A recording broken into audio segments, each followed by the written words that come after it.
You ever met someone who just couldn't catch a break? That was Tyler Monroe. At 25, the dude had dreams bigger than his small-town life. But he also had a habit of cutting corners and blaming the world for his mess-ups. This ain't a tale about instant karma or magic bullets. It's about the grind, the consequences of your choices, and how even the worst soil can grow something beautiful if you're willing to plant the right seeds. Ruston was one of those towns where everybody knew your business before your coffee cooled. 3 gas stations, 1 decent burger joint, and more tractors than Teslas. It wasn't the kind of place where dreams flew high, but if you planted deep, you might just grow something that lasts. Tyler grew up on the edge of town in a rundown trailer, raised by a single mom who worked double shifts at the diner. The town didn't hand out favors, but it remembered every mistake.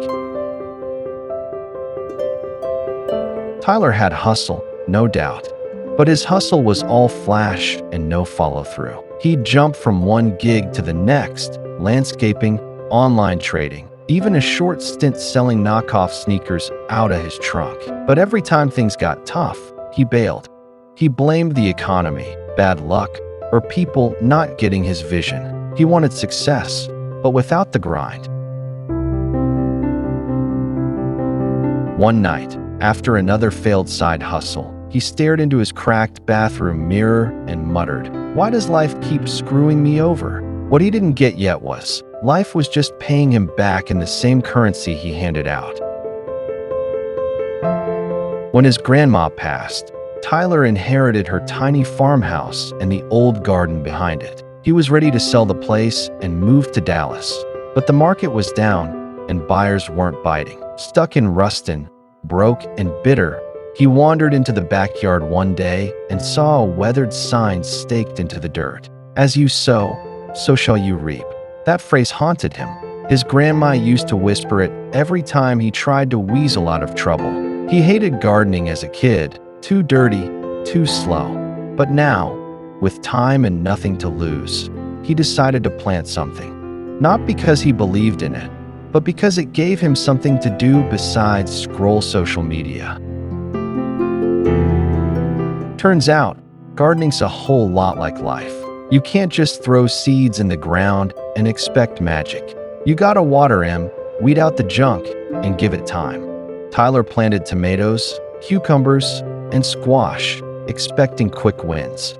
But the soil was tired, the bugs were hungry, and the sun didn't care about his schedule. He almost quit again, but something stopped him. Maybe it was the quiet.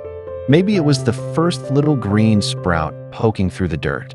Maybe it was realizing that nothing good grows unless you show up every single day. For once, Tyler started staying with the grind instead of running from it. Tyler started waking up early. No alarms, just a pull in his gut to keep showing up for his plants. He fixed up the fence, watched YouTube tutorials on composting, even started journaling his progress. Neighbors began to notice the change. Mr. Landry from 2 trailers down stopped by and said, "Ain't seen you stick with something this long, son. Looks good." And it did look good. The garden bloomed. So did Tyler. He wasn't chasing money anymore. He was building pride. And that energy? It spread. He offered veggies to locals, posted gardening tips on Instagram, and people started following, not for clout, but because they felt his realness. By fall, Tyler's backyard looked like a farmer's market. He didn't just have crops, he had purpose. The local high school invited him to speak to students about growing food and staying committed. A local cafe asked to buy his produce. That's when it hit him. He wasn't just gardening. He was healing the soil and himself. For the first time, Tyler felt whole.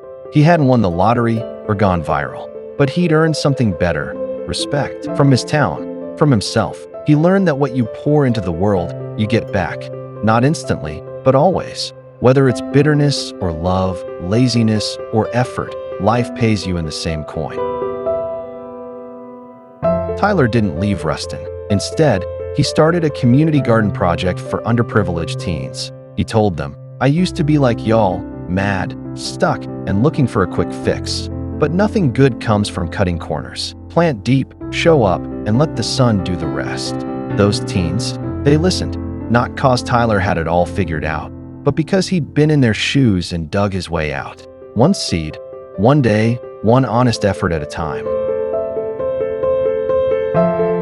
Moral of the story: you don't get what you wish for, you get what you work for.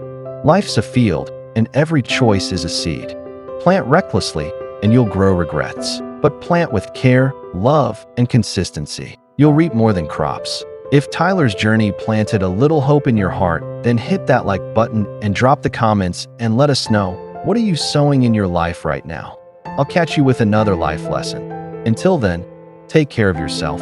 Goodbye.